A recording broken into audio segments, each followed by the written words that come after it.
Saya minta maaf yang sebesar-besarnya bila ada sesepuh yang duduk di bawah ini sayangi lebih muda di atas. Saya mohon maaf yang sebesar-besarnya. Assalamualaikum warahmatullahi wabarakatuh.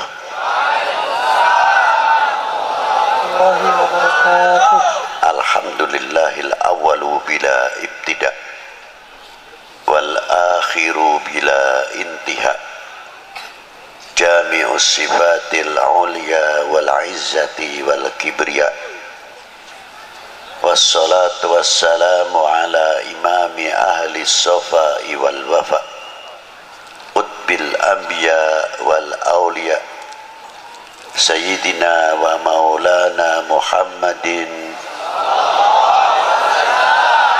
khairid dawa likulli saqamin wada, rahmatan wa shifa fi sirri wal jila, wa ala alihi wa sahbihi ma damatil ard was sama. Amma ba'du. Ayyuhas sadatina al-a'izza al-fudala, yang saya banggakan dan yang wajib saya cintai, saya hormati para sesepuh, bini sepuh, para alim ulama, para ajengan, hapunten anu seueur bising sing abdi henteu tiasa nganebatkeun salah hijina, lain kurang ngahormatan atau kurang mahabbah tisim kuring. Yang saya hormati Bapak Kapolda Banten, Bapak Wakapolda Banten, jajaran Kapolres, dan yang saya hormati Bapak Danrem. Danrem berapa Pak? 064 beserta para bapak-bapak dandim, dan yang saya hormati Bapak Ketua MUI, DPRD, tokoh-tokoh masyarakat, tokoh-tokoh agama, dan yang saya hormati bapak-bapak dari instansi pemerintahan, sipil, TNI, Polri, yang selalu kami banggakan, bapak-bapak Muspika, Pak Camat, Pak Danramil, Pak Kapolsek beserta jajarannya, bapak-bapak Bupati, maaf, Wakil Bupati atau yang mewakilinya, panitia penyelenggara dalam rangka Banten bersalawat, hadirin wal hadirat rahimakumullah. Saya tuh sebetulnya sudah aras-arasen cek Sunda mameureun hati teh teu geunah bade dongkap ke Banten. Punten wae bising Sundana kasar sebab abdi teh urang Pekalongan. Jadi bising aya nu salah-salah nyahampun tenawe ka abdi. Ulah kirang-kirang.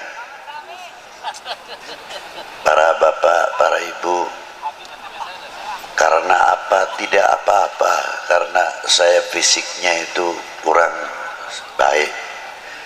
Tapi mendadak saya takut kalau dimarahi oleh Maulana Hasanuddin Banten. Takut kalau dimarahi Maulana Yusuf, lebih-lebih ayahnya Maulana Hasanuddin Banten, Qutbil Aqtab, Sayyidi Syekh Maulana Syarif Hidayatullah. Maka saya memohon dengan Allah, tawasul kepada beliau. Alhamdulillah, saya habis sholat Jum'ah jam 2, maghrib lebih sedikit jam 6:15 sudah masuk ke Cilegon. Itu diantara karomah para sesepuh-sesepuh di Banten ini. Ma'asyiral muslimina wa rahimakumullah. Apa sih sebenarnya sholawat itu? Kalau orang baca sholawat sudah banyak yang mengerti.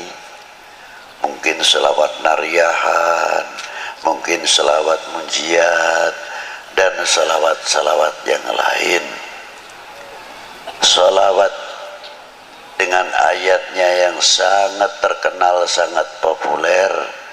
Innallaha wa malaikatahu yusholluna 'alan nabi. Ya ayyuhalladzina amanu shollu 'alaihi wa sallimu taslima. Ditafsirkan oleh Ibnu Hajar Qadil Iyad dalam kitabnya Asy-Syifa yang dikumpulkan oleh Sayyidi Syekh Muhammad Yusuf atau Sayyid Yusuf An-Nabhani di dalam kitab Sa'adatud Darain,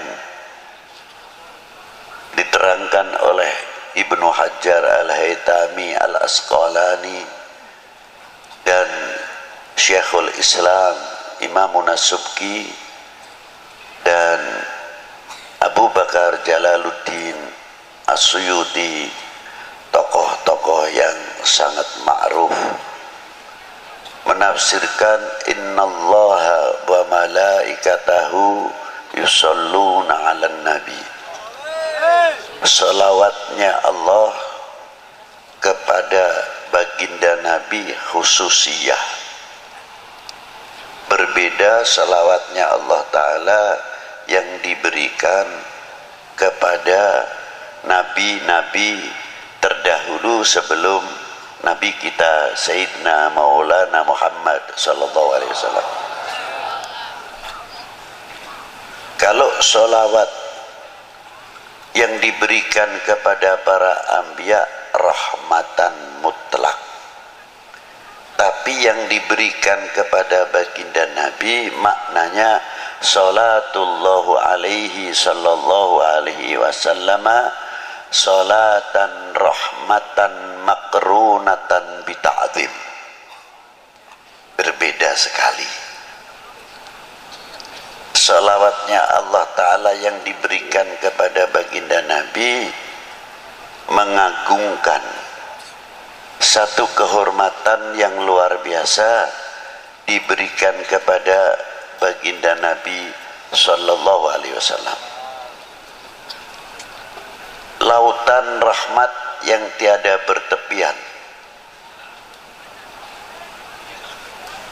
rahmat yang sangat luar biasa, tapi tidak mungkin orang itu akan menggapai rahmat Allah Ta'ala yang diberikan kepada baginda Nabi tanpa ada pancingnya, syaratnya. Syaratnya apa? Dengan sholawat lagi. Jadi kalau kita membaca selawat kepada baginda Nabi, yang untung itu bukan baginda Nabi, yang untung sebetulnya kita. Itu diantaranya. Jadi jangan bangga, jangan salah faham seolah-olah kita bisa mendoakan baginda Nabi. Tidak, dengan salawat itu justru mendapatkan doa baginda Nabi Sallallahu Alaihi Wasallam. Buktinya apa? Di makam baginda Nabi Sallallahu Alaihi Wasallam itu ada satu malaikat ila yaumil qiyamah yang menunggu makamnya Rasulullah,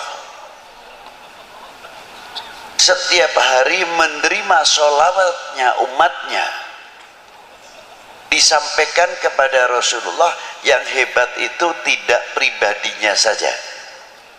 Malaikat cara menyampaikan kepada baginda Nabi disebutkan orang tuanya. Ini sholawatnya Fulan bin Fulan ya Rasulullah kepadamu. Jadi kalau kita ini mengangkat sholawat, walaupun yang bersalawat itu anak sendirian atau orang tua aliasnya mengangkat kedua orang tuanya di hadapan baginda Nabi sallallahu alaihi wasallam dan mendapatkan rahmat. Yang mendapatkan rahmat bukan si pembaca salawat saja, tapi kedua orang tuanya, karena disebut oleh malaikat tadi salawatnya fulan bin fulan ya Rasulullah. Kelihatannya sepele. Ma'asyiral muslimin rahimakumullah, takdimnya Allah subhanahu wa ta'ala makrunatan bita'dim, ada satu kandungan nilai-nilai akhlak yang luar biasa. Di antaranya apa? Allah ta'ala memberikan satu contoh nilai akhlak, nilai adab. Karena tadi makrunatan bita'dim, apa di antaranya? La taj'al du'a ar-rasul bainakum kadu'ai ba'dukum ba'da.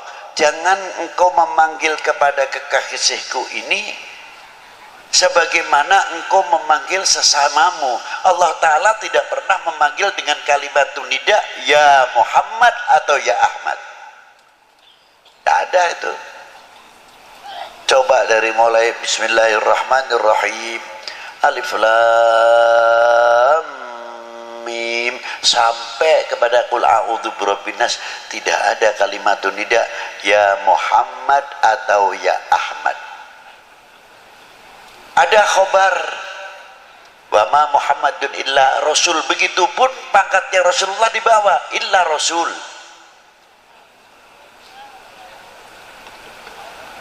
Ada akhir suratul Fatah, Muhammadur Rasulullah walladzina ma'ahu asyidda'u 'alal kufar ruhama bainahum tarahum ruk'an sujadan yabtaghuna fadlan minallahi wa ridwana. Disebut juga Muhammadur Rasulullah, pangkatnya di bawah. Ini khobar, bukan nida ya Muhammad, tidak. Tapi panggilan Allah Ta'ala yang langsung kepada baginda Nabi Shallallahu Alaihi Wasallam yang dipanggil apa? Yasin, Toha, ya ayuhan Nabi, ya ayuhan Rasul, ya Mudaththir, ya Muzammil, dan lain sebagainya, kebesaran-kebesaran asma'un Nabi Shallallahu Alaihi Wasallam.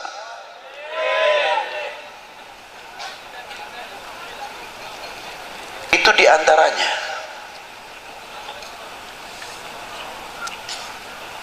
Maka kita dididik oleh Allah Ta'ala, jangankan kepada baginda Nabi Sallallahu Alaihi Wasallam, yang kepada kita sendiri, bagaimana cara menghormati antara sesama kita.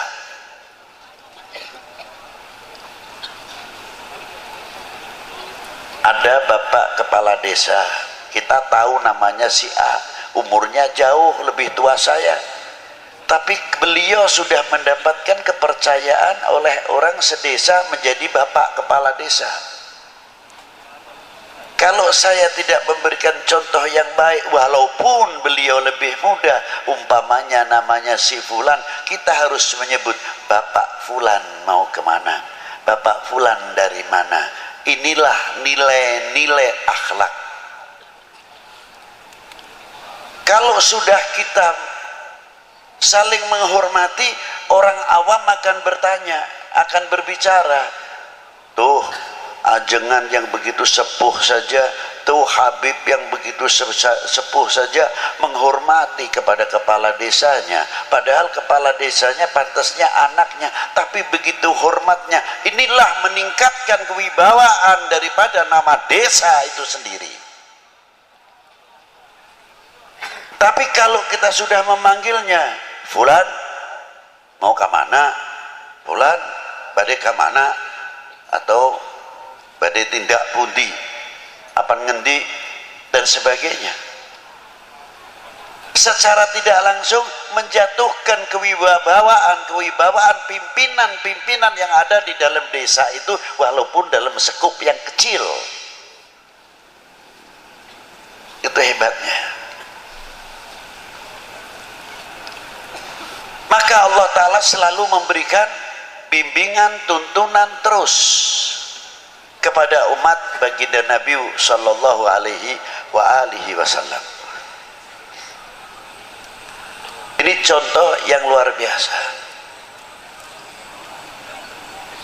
Yang kedua, makna sholawat terhadap wa ala ali Sayyidina Muhammad. Ini pertama kali turun ayat innallaha wa malaikatahu yusalluna 'alan nabi ya ayyuhalladzina amanu sallu 'alaihi wa sallimu taslima. Sahabat Ka'bil Akhbar bertanya kepada baginda Nabi, kaifa nusalli 'alaika ya Rasulullah. Hebatnya sang penanya, tidak menggunakan memunculkan ego atau akuisme, menggunakan kalimah nahnu. Kaifa nusalli, bukan kaifa usalli alaika ya Rasulullah, tidak. Kalau begitu para sahabat alim juga. Satu kalimah jamak menunjukkan akhlak wal adab. Kalau bahasa Jawa panjenengan, panjenengan dalam. Halusnya kalau dalam bahasa Arab selain antum, samahatikum, saadatikum, itu kromo inggil, bahasa yang tinggi. Ila hadratis samahat fulan syekhona wa ustadina Sayyidi Syekh fulan bin fulan. Itu diantaranya. Nah, kita dipanggil seumpamanya ketemu dengan teman-teman, antum dari mana? Bukan ente sing ngendi nggih. Bukan. Tapi antum dari mana? Ini halus.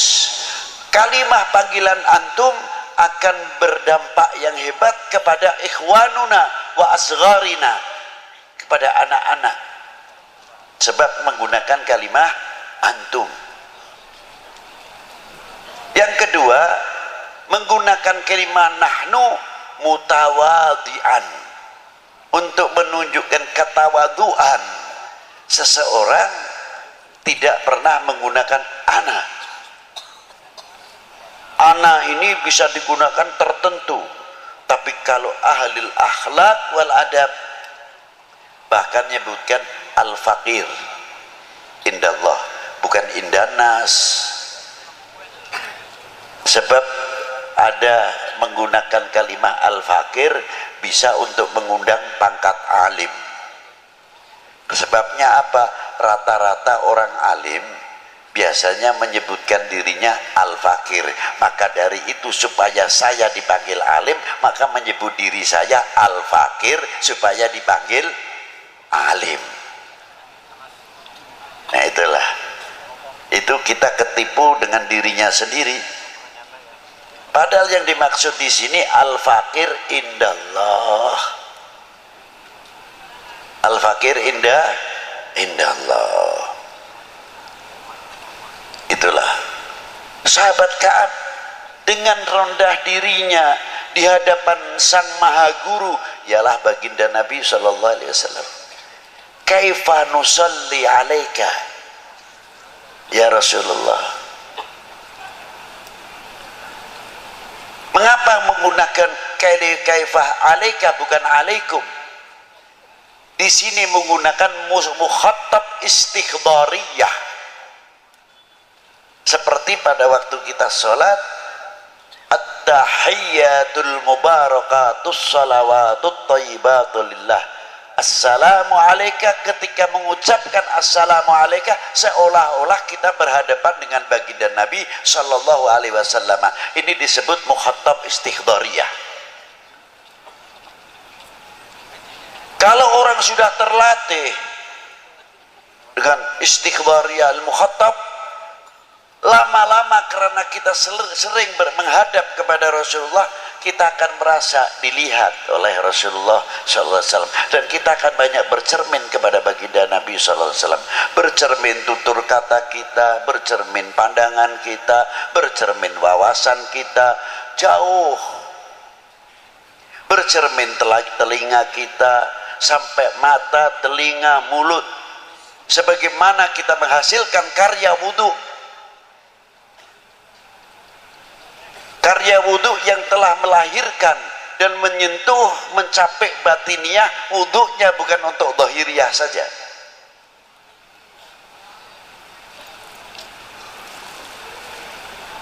Muka kita ini belajar di wudhui setiap hari.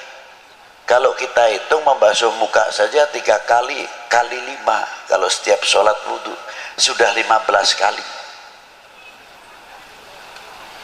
Kali 30 berapa? Berarti sudah 450 cuci muka dengan air wudhu. Sudahkah menyentuh batiniah kita atau belum? Kalau wudhu kita menyentuh batiniah kita, akan menghilangkan akuisme. Kun mutawadian, rendah diri. Semakin bercahaya mukanya, min athari nuril wudhu, sebab setiap orang membasuh mukanya keluarlah dosanya, kata Nabi sallallahu alaihi wasallam, min fadailil wudhu. Apalagi setiap habis wudhu salat syukral wudhu, dan banyak orang ingin rezekinya banyak, jangan tinggal wudhu, mudawamatil wudhu. Insya Allah itu urusan rezeki luar biasa. Mangkana mudawamatil wudhu. Nah itu diantaranya. Apa yang diwudhui diantara kita? Ya mata kita, mulut kita. Berarti selalu setiap hari kita sucikan mata kita, mulut kita. Kalau sudah menyentuh batiniah kita, pasti mata kita akan mempunyai pandangan dan wawasan yang jauh dalam segi ilmu dan lain-lainnya. Segi ilmu, segi agama, sampai kepada wawasan kebangsaan, wawasan kita itu jauh. Satu contoh. Dan yang kedua, akan menutup aib. Siapa? Min ikhwanunal mu'minin wal mu'minat wal muslimin wal muslimat, akan menutupi cacatnya, kekurangannya saudara kita mukminin wal muslimat dan saudara kita sebangsa setanah air. Karena di Indonesia itu ada 2 persaudaraan, 2 persaudaraan. Yang satu saudara kami seagama, sebangsa, setanah air. Yang kedua saudara kami sebangsa, setanah air. Itu persaudaraan. Itu yang harus kita jaga, keutuhannya dan sebagainya. Ini 2. Mestinya kita pandai-pandai menutupi.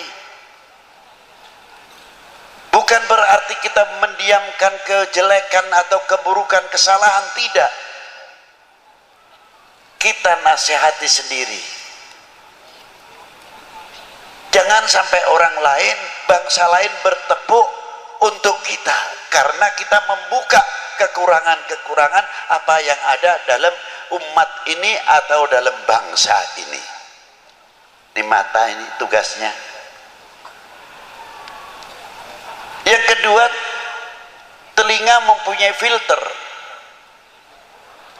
bisa memisahkan mana yang akan menjadikan pecah belahnya umat ini dan pecah belahnya bangsa, pecah belahnya keluarga, pecah belahnya tetangga, pecah belahnya kampung. Kalau ada berita-berita yang akan mengakibatkan kita berseberangan, saudara terkadang sekandung atau saling atau sesama tetangga, tapi telinga ini sudah mempunyai filter yang selalu bercermin kepada baginda Nabi SAW. Dengan air wudhu tersebut akan bisa menepis hal-hal yang berakibat perpecahan antar sesama kita. Itu telinga tugasnya kalau diwudhui. Tutur kata kita juga bagian yang diwudui pasti insya Allah akan banyak meniru bagaimana tutur kata baginda Nabi Sallallahu Alaihi Wasallam. Satu contoh aja yang ringan Pak, kalau kita makan saking asyiknya, biasanya satu butir nasi itu ada yang ketinggalan di sini atau di jampangnya atau di mana nih kumisnya. Sudah cuci tangan, terkadang kita tidak sadar, kita melihat, ya Allah, itu orang tua lagi, itu nasinya ada satu butir yang di sini. Kalau kita langsung menegur, tersinggung, Pak, itu ada nasinya gimana? Malu paling tidak. Segi nilai akhlak kurang baik. Walaupun toh itu benar,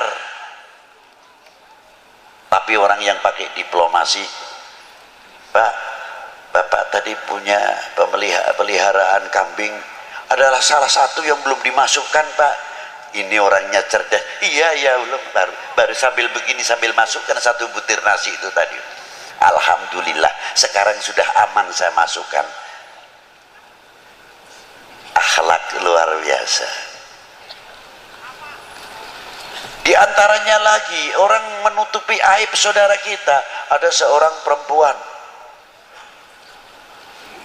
tinggi besar, masuk ke rumahnya Khatimul Asam, entah itu waing, entah itu keberatan badannya, naik ke tingkatan rumah, dari beratnya bawah ikut bicara, prot gitu, kentut istilahnya. Ini perempuan malunya luar biasa, tersipu-sipu, pucat dari rasa malunya. Khatimul Asam kebetulan di situ sambil baca kitab asyik. Akhirnya, Assalamualaikum. Khatimul Asam tidak menjawab, pura-pura nggak dengar. Maka disebut Asam itu tuli. Karena apa? Karena itu menutupi aib perempuan itu tadi. Sampai Assalamualaikum enggak. Setelah kitabnya dibunyikan keras Assalamualaikum, baru Waalaikumsalam gitu. Perempuan itu terus sadar, Alhamdulillah saya keras bersuara, beliau baru dengar. Berarti saya tadi kentut itu beliau tidak dengar saya. Alhamdulillah, lega hatinya. Jam itu Allah Ta'ala membuka pintu rahmatnya. Khatimul Asam diangkat oleh Allah Ta'ala menjadi walinya, sebab menutupi aib saudara mukmin kita. Itu asal usul terkenal Khatimul Asam. Ma'asyiral muslimin rahimakumullah. Dan selanjutnya sampai tangan yang diwudui, kaki yang diwudui. Kalau umat Islam benar-benar tangan yang sudah suci ini, ya maaf saja, tangan yang sudah bersih, menjalankan sholat 5 waktunya baik, tutur katanya baik, mukanya tabasam baik, dan lain sebagainya. Mungkin tangan yang bersih ini tidak mau kalau diajak korupsi. Sebabnya apa? Setiap hari sudah dibersihkan. Tapi karena kurang mendalami babul wudhu sama babul sholat, ya terkadang terpaksa menjadi oknum karena tidak tahu cara athar min atharil wudhu itu tadi. Nah, sahabat Ka'ab tersebut kita kembalikan kepada beliau dengan kalimah nahnu. Rasulullah menjawabnya apa? Qulu Allahumma salli ala Muhammad wa ali Muhammad. Rasulullah jawabnya, pertanyaannya nusolli alaika, yang menjawab qulu. Karena ada apa? Apakah itu Rasulullah karena berdasarkan pertanyaannya Kabil Ahbar? Tidak. Berdasarkannya ayat juga, kalimahnya jamak. Ya ayyuhalladzina amanu sallu, maka Rasulullah di sini menjawabnya qulu. Sahabat Ka'ab pun tahu karena perintahnya Allah, ya ayyuhalladzina amanu sallu alaihi wasallimu taslima, maka kaifa nusalli alaika. Itu hebatnya antara sahabat dengan baginda Nabi sallallahu alaihi wasallam. Komunikasi yang sangat indah. Ananiyahnya, akuismenya sahabat Ka'ab tidak ada.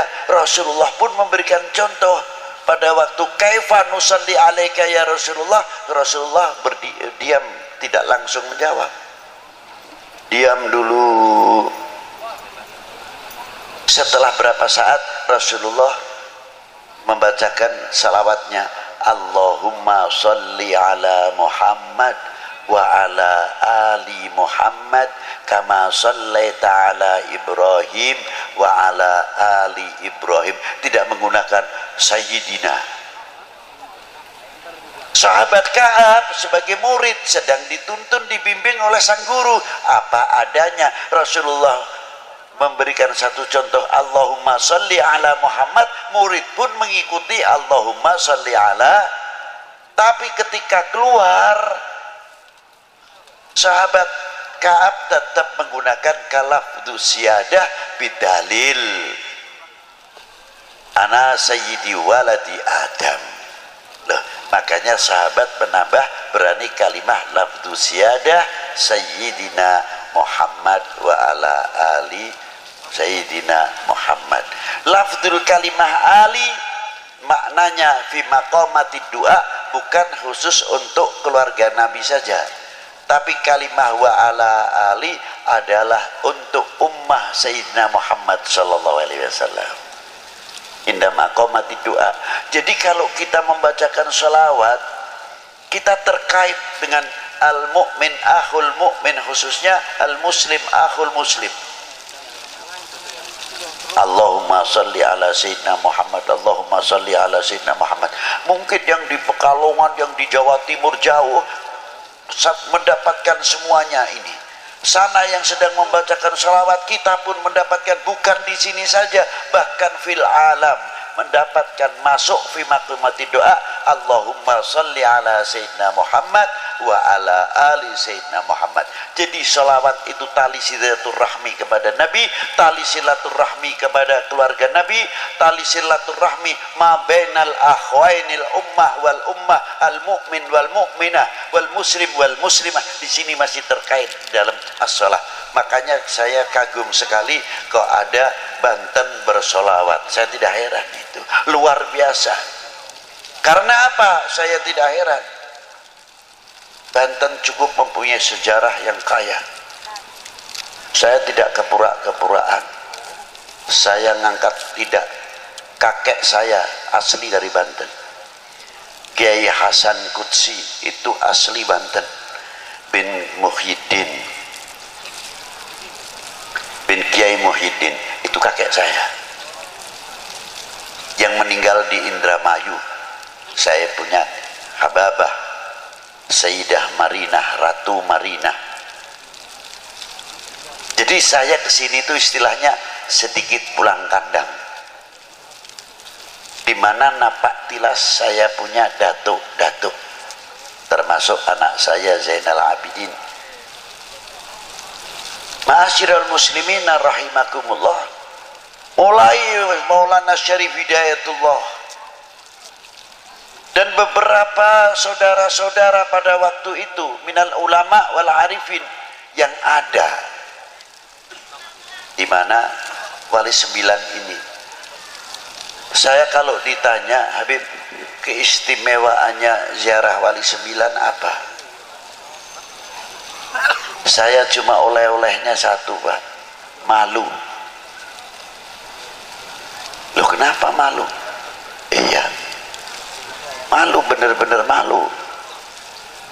Di antaranya, apa tidak mengambil barokah? Lekaromah terlalu tinggi. Kalau soal itu, saya cukup saja dapat ilmu, malu itu sudah luar biasa. Apa di antaranya kok malu?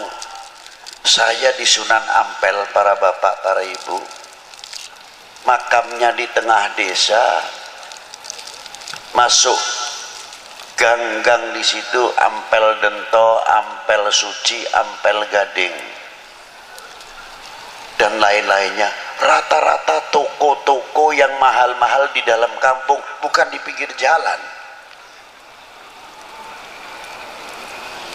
Ternyata menunggu, menghormat tamunya Kanjeng Sunan Ampel yang satu hari tidak lepas 100 bis, apalagi kalau Jumat Kliwon atau Jumat Legi di sana, ratusan bis yang datang.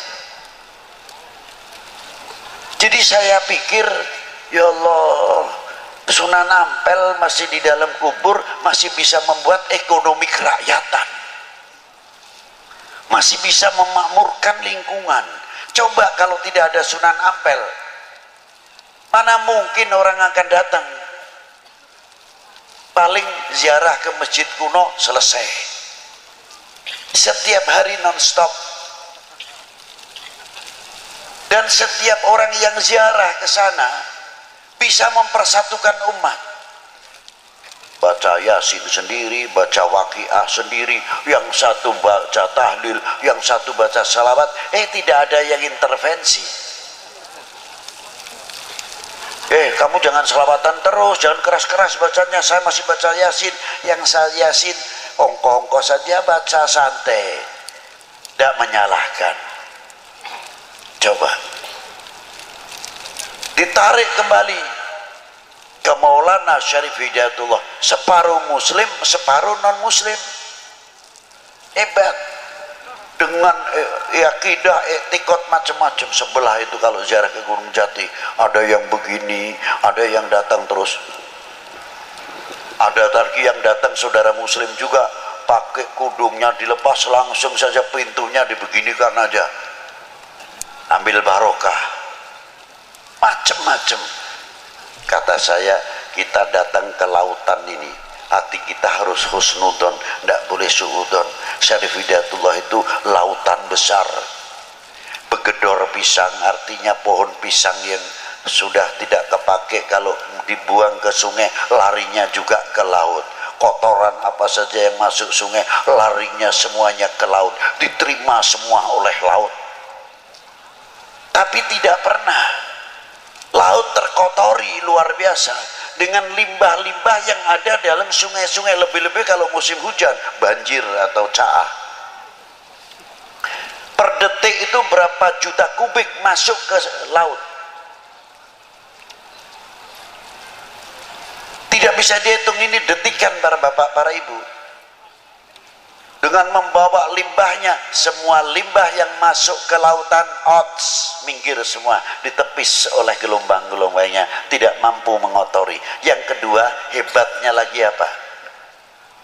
Yang per detik sekian juta atau miliar kubik masuk ke lautan, dan berapa anak sungai yang besar, dan sungai yang besar, anak sungai yang ada di Jawa ini semua rata-rata sebagian besar masuknya ke Pantura, Laut Utara. Saya belum pernah mendengar air laut menjadi tawar karena musim banjir kalah air asinnya. Tidak.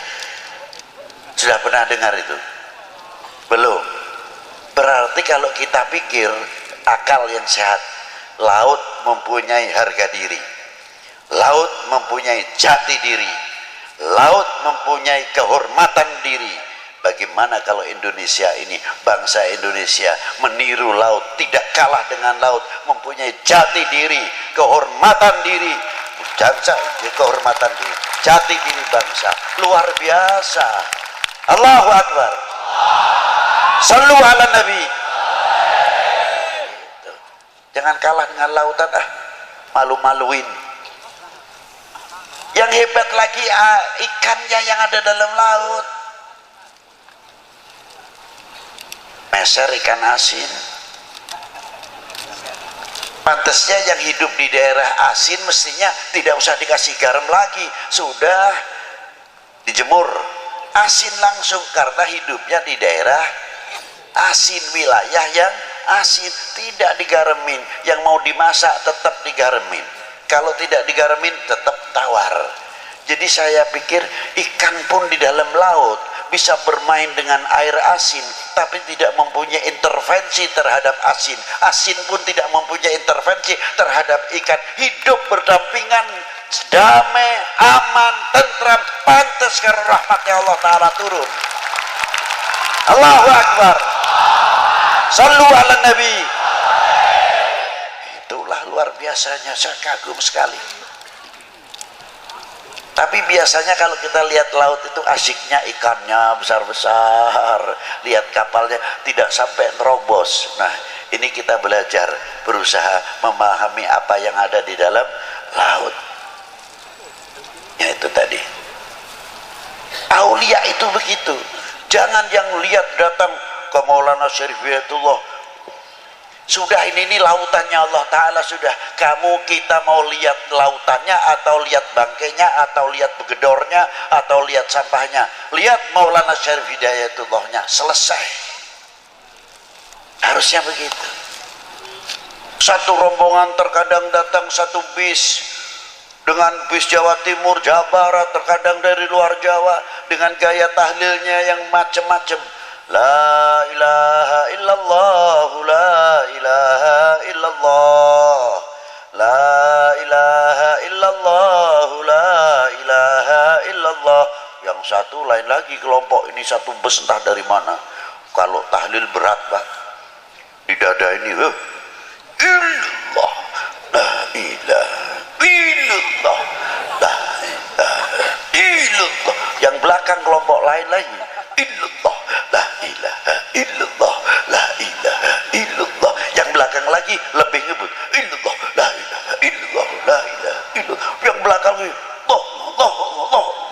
Yang lain lagi sallallahu ala Muhammad, sallallahu ala Muhammad. Yang satu lagi ya Latif, ya Latif. Tidak ada yang paseha, tidak ada yang tukaran. Berarti orang mati masih bisa mempersatukan umat, orang mati masih bisa mempersatukan bangsa, orang mati masih bisa memberikan tuntunan, bukan tontonan. Allah, Allah, Allah, sallu ala Nabi. Luar biasa. Maka saya malu kalau lihat Syarif Hidayatullah.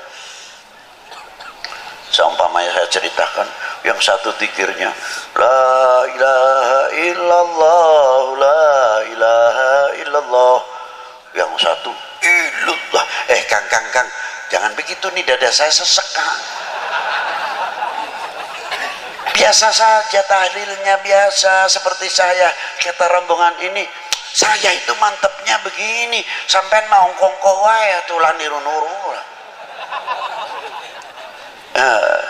Yang sebelahnya satu rombongan lagi yang tahlilnya illallah, la ilaha illallah, la ilaha illallah. Tapi matanya ke sana ke sini, lihat ini dua rombongan paseha.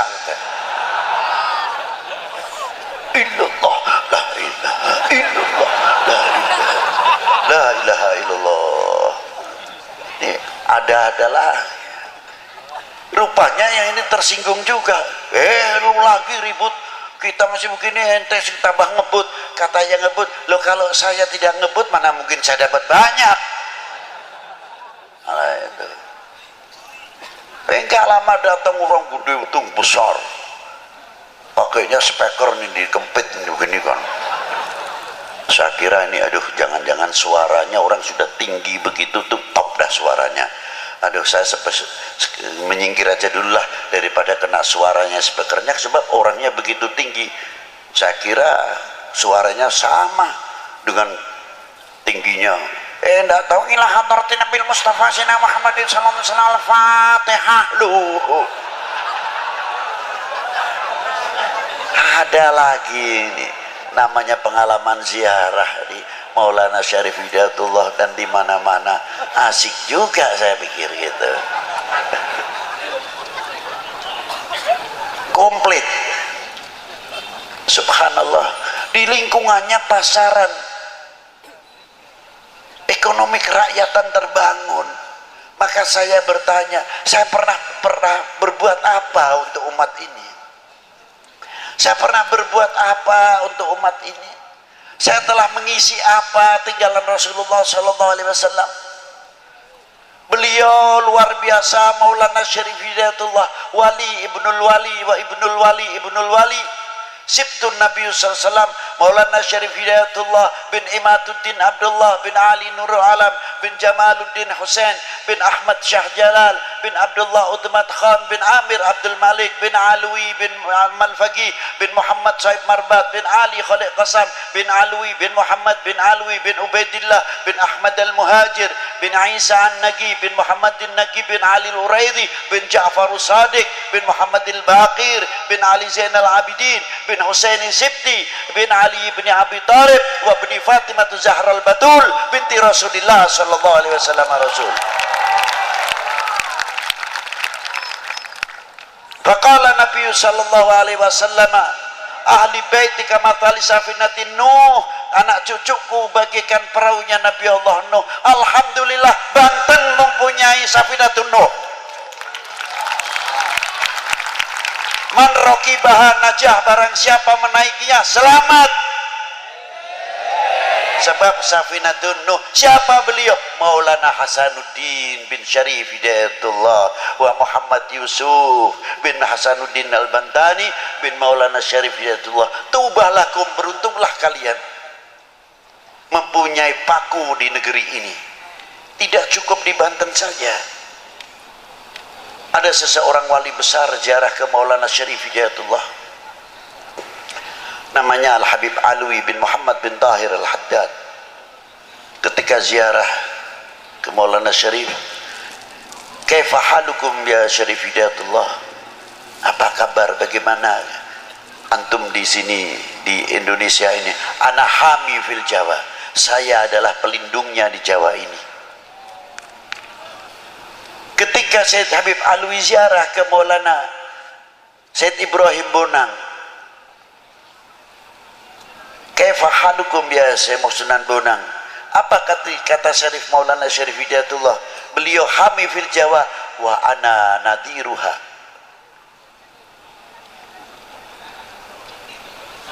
Direksinya artinya. Ketika ziarah ke Maulana Hashim Sunan Derajat, apa kata kakakku, adikku Maulana Ibrahim dan Syarif Hidayatullah? Beliau nadiruha wa hamiha, dijawab oleh Maulana Hashim Sunan Derajat, ana harisuha. Indonesia insyaallah selagi ada 3 orang ini insyaallah payung rahmatnya Allah Ta'ala luar biasa. Beruntunglah kami semua khususnya, dan beruntunglah kalian yang fil Banten ini. Semoga dengan sholawat Nabi itu tadi menjadi mercusuar dan yang luar biasa, kita menjadi contoh penyejuk, kita menjadi contoh perekat sebagaimana yang dicontohi oleh Maulana Hasanuddin Banten. Mungkin kalau kita mencontoh Syarif Hidayatullah terlalu jauh, kita contoh Maulana Hasanuddin Banten. Begitu hebatnya. Dulu kalau kecil saya ziarah ke beliau masih kurang ramai, sepi. Sekarang sudah orang ziarah luar biasa, ramainya luar biasa. Ya Allah, kapan aku ini mendapat kotroh sedikit sajalah dari Maulana Hasanuddin, bisa memberikan satu contoh yang luar biasa bagaimana hidup beliau pada waktu perjuangan mempertahankan Malaka dari pertahanan Portugis. Bagaimana anaknya Sultan Abdul Fattah Adipati Yunus mengirimkan pasukannya untuk mempertahankan Indonesia daripada serangan Portugis yang sudah menduduki Malaka dan lain sebagainya. Beliau itulah dermawan, murah senyum, basyasyah seperti kakeknya baginda Nabi SAW. Sampai mati pun masih bisa memikirkan ummah, masih bisa sebab memberi makan yang hidup. Luar biasa. Kita ketinggalan dengan para wali-wali 9 khususnya. Beliau mempunyai manajemen hidup rapi, mempunyai visi misi rapi, mempunyai konsep yang luar biasa. Bukan terus kita dakwatul Islam dengan cara-cara yang kurang terpuji. Beliau berdakwah dengan akhlakul karimah yang luar biasa. Yang ahli pertanian dengan pertaniannya, yang ahli ketabiban dengan ketabibannya, yang ahli penyakit dengan ahli penyakitnya, yang ahli pembangunan dengan pembangunannya, yang ahli ekonomi dengan ahli ekonominya, sehingga pada waktu itu makmur apa yang dipimpin oleh para beliau-beliau. Itu hebatnya Wali Sembilan. Kita kalah, itu diantaranya. Maju luar biasa, tapi terkadang kita ketinggalan. Kita masih berbicara khilafiyah, talqin, tahlil, maulud, manakib, teater, nabubu. Sampai kapan? Tertinggal dan tertinggal. Kita malu rasanya. Rasulullah ketika hijrah, pedangnya bisa diganti dengan pedang apa? Melahirkan ilmuwan intelektual, membangun sarana pendidikan, sarana ibadah, membangun dunia ekonomi yang luar biasa, membangkitkan dunia pertanian yang luar biasa. Mungkin kalau kita terjemahkan dengan bahasa sekarang, Allahu Akbar, bangun ekonomi, Allahu Akbar, bangun marketing, Allahu Akbar, bangun perguruan tinggi khusus ilmu Al-Quran, ilmu pengetahuan yang ada di dalam Al-Quran. Allahu Akbar, bangun supermarket, Allahu Akbar, bangun mall, bukan Allahu Akbar, bangun khilafiyah. Dari sini ke sana, dari sana ke sini, talqin, tahlil, maulud, manakib, terus begitu dan begitu, tidak ada habisnya. Yang satu membid'ahkan, yang satu menjawab, yang dan lain sebagainya. Sedangkan bangsa lain membuat senjata yang hebat, membuat nuklir yang hebat, pesawat tempur yang hebat, pesawat-pesawat ataupun kapal-kapalnya yang luar biasa, canggih luar biasa. Kita tertinggal. Betul? Betul enggak? Tinggal. Belum pesawatnya untuk jamaah haji, yang bikin siapa? Ketinggalan lagi. Ilmu IT, antropolognya, astronominya, elektronya, ketinggalan semuanya. Obat-obatan sampai alat-alat kedokteran, siapa yang bikin? Kita ketinggalan juga. Yang bahas khilafiyah terus, sampai kefanatikan kita hampir pudar. Maaf, jangan tersinggung, maaf Bu, jangan marah ya, saya ngomong-ngomong seadanya aja. Seandainya kita itu fanatik dengan apa yang hasil bumi pertiwi ini, kita bisa mengejar ekonomi kita yang tertinggal. Karena apa? Hasil karya bumi pertiwi kita terangkat namanya. Ayo bareng-bareng dirubah supaya kita dapat nama.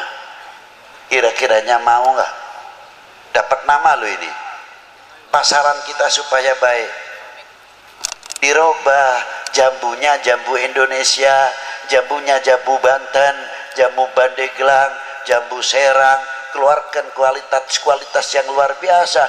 Nanamnya di Indonesia, apa di Indonesia, yang dapat nama orang lain jambu Bangkok.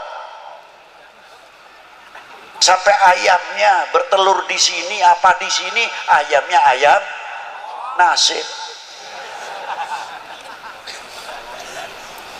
Kira-kiranya malu nggak? Kira-kiranya tertinggal kita.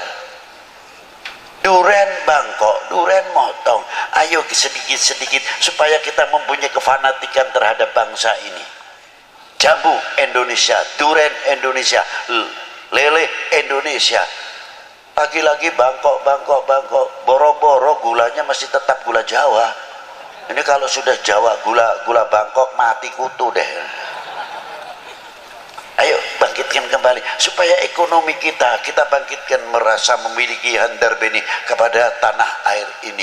Insya Allah ekonomi kita akan maju sebagaimana Maulana Hasanuddin saja dikubur masih bisa memberikan kesejahteraan kepada yang hidup, khususnya kepada lingkungannya.